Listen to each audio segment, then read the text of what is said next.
बोलिए प्रेम से श्री सद्गुरु महाराज की जय। शांति संदेश अगस्त 2011। संत सद्गुरु महर्षि संत सेवी परमहंस जी महाराज की वाणी का पाठ। संतों की पहचान कठिन है। आदरणीय सज्जन वृंद, संतों का ज्ञान महान है।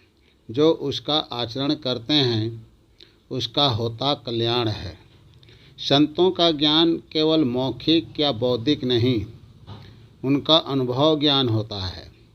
अपने को तपाकर, बहुत प्रकार के कष्टों को सहकर, साधना की पराकाष्ठा पर पहुंचकर उन्होंने जो उपलब्ध किया वही अपने अनुभव की बात संसार के सामने रखी है। संत कोई वेश विशेष के कारण नहीं होते। संतों के पहचान भी बहुत कठिन होती है। संत तुलसी साहब कहते हैं, जो कोई कहे साधु को चिन्हा, तुलसी हाथ कान पर दिन्हा। जिस समय संत लोग होते हैं उस समय उनकी पहचान कोई विरले ही कर पाते हैं। अधिक तो उनके विरोधी ही होते हैं। उनकी निंदा, उनकी शिकायत सामान्य लोगों के लिए एक मामूली सी बात होती है। वे निंदा शिकायत ही नहीं करते, उनकी जान लेने तक को उतारू होते हैं। इतना ही नहीं, संतों महात्माओं के प्राण लेने से भी वे बाज नहीं आए। सत्य तो यह है कि संतों ने हंसते हंसते अपने प्राण दिए, किंतु विश्व कल्याण के लिए आत्मज्ञान देना उन्होंने नहीं छोड़ा।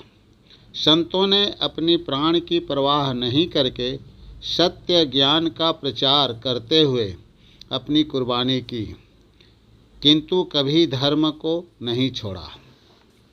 प्रभु ईसा मसीह जिस समय हुए थे बहुत कम लोगों का विश्वास उन पर था, बल्कि प्रभु ईसा मसीह के शिष्य ने ही उनको पकड़वाया और क्रॉस पर लटकवाया। दूसरे की बात तो जाने दीजिए, शिष्य का गुरु के साथ यह कैसा व्यवहार है, महान आश्चर्य है। लेकिन उन संत का हृदय कितना महान था, उनका आत्मबल कितना बढ़ा चढ़ा था, उनका हृदय कितना बड़ा विशाल था। क्रॉस पर लटकते हुए उन्होंने कहा था, हे प्रभु, जो मेरे साथ इस तरह का व्यवहार कर रहे हैं उनको क्षमा करना, क्योंकि वे नहीं जानते हैं कि वे क्या कर रहे हैं, वे अज्ञानी हैं। आज उसी प्रभु ईसा मसीह के नाम पर ईसाई धर्म फैला हुआ है और विश्व में ईसाइयों की संख्या ही संभवतः सभी धर्मों के लोगों से अधिक है। इस्लाम धर्म के प्रवर्तक हजरत मोहम्मद साहब थे। उनके साथ भी लोगों ने दुर्व्यवहार किया था। और को तो जाने दीजिए, उनके ही 2 चाचा थे। उन चाचाओं ने इस्लाम धर्म को स्वीकार किया नहीं। एक चाचा ने तो कोई बाधा नहीं की, लेकिन दूसरे ने बड़ी बाधा उत्पन्न कर दी थी। अपने जीवन काल में उनको अनेक कठिनाइयों का सामना करना पड़ा। आज हजरत मोहम्मद साहब के नाम पर देखिए इस्लाम धर्म फैला हुआ है। जिस समय वे थे उस समय कितने लोगों ने उनको पहचाना। स्वामी दयानंद जी जिस समय थे उनके सेवक ने ही उनके साथ धोखाबाजी करके उनकी जान ले ली। दूध पिलाने के बहाने संसार से रवाना कर दिया। सज्जनों, विचारणीय विषय है कि जो साथ में रहता है वह भी संत को नहीं पहचान सकता। उसको दृष्टि नहीं है, आँखें नहीं है, सूझेगा क्या? कितना भी सूर्य का प्रकाश क्यों न हो, उल्लू को कभी सूझता है दिन में? एक सूर्य के बदले 1000 सूर्य उग जाएं, लेकिन उल्लू को कभी आँख होने का नहीं, सूझने को नहीं। उसी तरह जो संत हैं, ज्ञानी हैं, उनको अज्ञानी जन क्या जाने। भगवान बुद्ध के मौसेरे भाई थे देवदत्त, जो बुद्ध जी के शिष्य भी थे। भगवान बुद्ध के साथ कितना दुर्व्यवहार और अत्याचार किया, क्या कहा जाए। भगवान को अन्य विरोधियों ने भी कम नहीं सताया। एक उल्टा नारी को बहकाकर भगवान बुद्ध के ऊपर चरित्रहीनता का दोषारोपण कर दिया, किंतु जो सत्य था उसके सामने प्रत्यक्ष हो गया और भगवान बुद्ध दोपहर के मार्तंड की भांति उद्भासित हो उठे। भगवान बुद्ध को मरवा डालने के लिए देवदत्त ने कम कुचेष्टा नहीं की, किंतु सब में यह विफल रहा। परमात्मा ने जिसको जितने दिनों का जीवन दिया है, उनके अंदर उनको कौन मार सकता है। जाको राखें साइयाँ, मार सके न कोई, बाल न बाका करी सके, जो जग बैरी होय। मीराबाई भक्तिन हुई। उनके परिवार वालों ने ही उनको उल्टा कहकर अपमानित किया। उन्होंने चाहा कि वह मर ही जाए तो अच्छा है। सोचा जहर पिलाकर मार दो इसको। जहर का प्याला दे दिया गया मीराबाई को पीने के लिए। मीराबाई भगवान का चरणामृत कहकर उनको पान कर जाती है। विष का पान करने वाली मीरा अमर हो जाती है, और जिसने विष का वो प्याला पिलाया वह मर सड़ गल कर कहाँ चला गया, जिसका कोई ठिकाना नहीं। जब तक इस पृथ्वी पर अध्यात्म ज्ञान का प्रकाश रहेगा, तब तक मीराबाई अमर रहेगी। कबीर साहब की 72 कसनी प्रसिद्ध है। 72 तरहों से कबीर साहब को लोगों ने कष्ट दिया। खालसा इतिहास पढ़िए। नानक साहब के पंथ के गुरुओं के साथ क्या क्या हुआ, कितने कितने कष्ट झेलने पड़े हैं उन गुरुओं को। फिर भी उन गुरुओं ने अपने धर्म को छोड़ा नहीं। अपना सिर देकर आत्मज्ञान का प्रचार और प्रसार किया। 9वें गुरु तेग बहादुर जी महाराज ने कहा, धर्म हेतु साका जिन किया, शीश दिया पर सार न दिया। अयोध्या में हुए संत पलटूदास जी महाराज, दुष्टों ने उनको पकड़कर जलती हुई आग में फेंक दिया। संतों को कौन पहचानता है, जिन्होंने पहचाना उसका कल्याण हुआ। शम्स तबरेज ने अपनी खाल खिंचवाई और मंसूर ने अपने को सूली पर लटकवाया, लेकिन सत्य धर्म का त्याग नहीं किया। एक गुरु भक्ति थी सहजोबाई। उसका विवाह हो चुका था। उसकी ससुराल जाने की तैयारी हो रही थी। कोई महिला उसको वस्त्रालंकार से सजा रही थी और कोई उसके बाल संवार रही थी। उसी समय संयोगवश उसके गुरु संत चरणदास जी महाराज का पदार्पण होता है।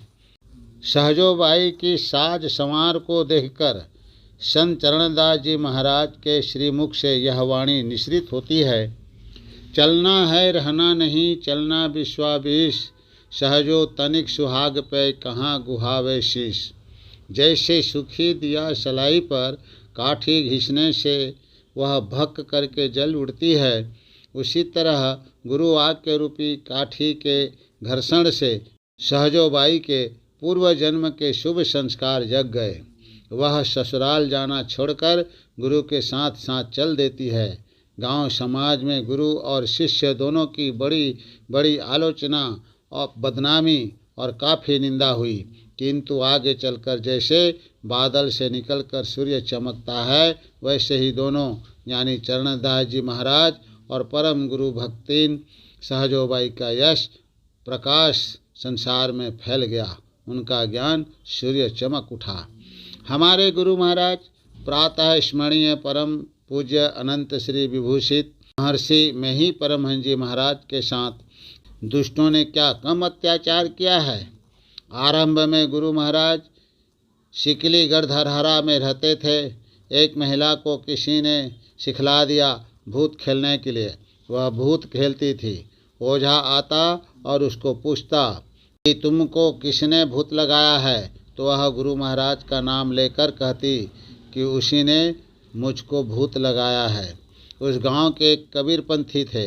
उसका नाम था श्री बाबूलाल शाह जी। उस समय वे गुरुदेव जी से दीक्षित तो नहीं थे, लेकिन गुरु महाराज के पास आते जाते थे। गुरु महाराज के ज्ञान से वे सज्जन प्रभावित थे। उनको मालूम हुआ कि महर्षि जी पर वह महिला झूठ मूठ आरोप लगा रही है। एक दिन वे जाते हैं उनके पास, जब वह भूत खेल रही थी और गुरु महाराज का नाम बतला रही थी। वे उस गांव के प्रतिष्ठित व्यक्तियों में थे। उन्होंने उस महिला को डांट कर कहा, तुम्हारा सारा भूत हम निकाल देंगे, खड़ाऊ की मार मारते मारते। हम जानते हैं कि वे कितने बड़े महात्मा हैं और कितनी ऊंची साधना करते हैं। क्या वे भूत लगाने वाले महात्मा हैं? अगर आज के बाद कभी भूत आया तो खड़ाऊ से तुम्हारा भूत उतरेगा। उस दिन से भूत भागा तो भागा ही रह गया। श्रोताओं की ओर से बोलिए श्री सद्गुरु महाराज की जय की ध्वनि। दूसरी घटना यह है कि एक बार गुरु महाराज को आदर के साथ सत्संगी सज्जनों ने बुलाकर लाया एक गांव में सत्संग कराने के लिए। निश्चित समय पर गुरुदेव वहां पधारे। आम के बगीचे में फूस की एक चौबारी थी, उसी में उनको वासा दिया गया। गुरु महाराज उसमें ठहरे। सत्संग सुनने के लिए काफ़ी लोग उपस्थित हुए। सत्संगी गण में अद्भुत प्रेम और उल्लास था। कार्यक्रम के अनुसार दिन का सत्संग हुआ, रात का भी सत्संग हुआ। खा पीकर सब कोई सो गए। लेकिन जिनको परम पूज्य गुरुदेव से द्वेष था, उसने क्या किया, जब सब कोई सो गए तो उसने उस घर में आग लगा दी जिसमें गुरुदेव सोए हुए थे। घर से निकलने का जो रास्ता था वहीं आग लगा दी, जिससे वे निकल न पावे। लेकिन जो संसार को जगाने के लिए आए हैं, वे क्या सोएंगे? उनको कौन जगावेगा? वे जगे हुए थे ही। उनके सेवक बरामदे पर सोए हुए थे, उनको उन्होंने जगाया। बिस्तरा समेट कर बाहर निकल गए। भला जो जगत के रक्षक हैं, उनका भक्षण कौन कर सकता है? गुरुदेव की बढ़ती ख्याति और मान सम्मान को देखकर राग द्वेष में जलने वाले उनके कुछ भाइयों ने उनकी निंदा शिकायत लिखकर पत्र द्वारा सत्संगों में प्रचार किया। उससे भी जब संतोष नहीं हुआ तो गुरुदेव के विरोधी में उनकी विविध आलोचनाओं की पुस्तक तैयार कर भागलपुर के एक प्रेस में छपने के लिए दी गई। प्रेस में आग लग जाने के कारण वह पांडुलिपि उसी में जलकर भस्म हो गई। पुस्तक प्रकाशित हो न सकी। इस तरह की बहुत सी घटनाएं हैं, कितना गिनाया जाए। सृष्टिकर्ता ने सृष्टि रचना में गुण दोष और जड़ चेतन का मिश्रण किया है। यही हेतु है कि सृष्टि के आदि काल से संसार में संत असंत और शिष्ट अशिष्ट दोनों प्रकार के लोग होते चले आ रहे हैं।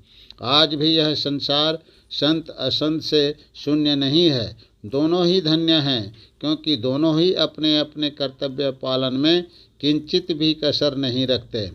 जैसे क्षीर और नीर मिश्रित रूप से हंस क्षीर को ग्रहण कर नीर को छोड़ देता है, उसी प्रकार विवेकी जन सत्य को, सार को और सद्गुण को ग्रहण कर असत्य को, असार का और अवगुण का परित्याग करते हैं। जड़ चेतन गुण दोषमय विश्व कीन्ह करतार, संत हंस गुण गहहि पय परिहरि बारी विकार। संतों की पहचान बहुत कठिन है। अपनी जान पर खेलकर संतों ने इस ज्ञान का प्रचार किया। वह ज्ञान बाहरी ज्ञान नहीं है, आंतरिक ज्ञान है। उसके साथ कोई बाहरी आडंबर नहीं होता, आंतरिक ज्ञान होता है। वह ज्ञान जिसको ब्रह्म ज्ञान कहते हैं, आत्मज्ञान है, जिससे आत्म कल्याण होता है, प्रभु की प्राप्ति होती है, आवागमन का चक्र छुड़ता है। श्री सद्गुरु महाराज की जय। महर्षि संत सेवी परमहंस जी महाराज का यह प्रवचन महर्षि मही आश्रम कुप्पागाड़ भागलपुर बिहार में दिनांक 24/7/1994 ईस्वी को साप्ताहिक सत्संग के शुभ अवसर पर हुआ था।